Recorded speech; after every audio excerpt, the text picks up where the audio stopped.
কিছু বুঝলে? বুঝলাম তো। কে বুঝলে? এটাই যে এবার এরা আমাদের থেকে ধনী হয়ে যাবে। যে করেই হোক এদের আমাদের থেকে ধনী হতে দেওয়া চলবে না। এবার বাড়ি চলো।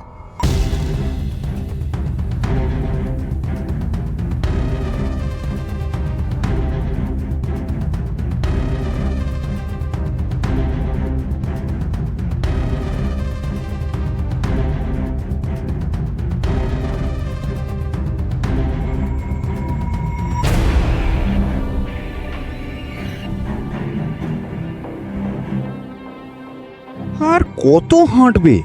এত হাঁটলে তো পায়ে ব্যথা হয়ে যাবে। শেষে আমারই পা টিপে দিতে হবে। তোমার ওই মোটা মাথায় তো আর ভালো বুদ্ধি বের হবে না।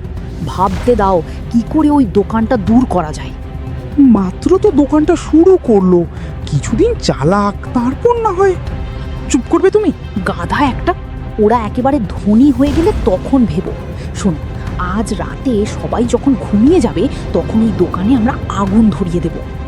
এত রাতে তুমি হাঁটে যাবে নাকি? গেলে গেলাম, তাতে কি? এখন বলো আমার বুদ্ধিটা কেমন হলো?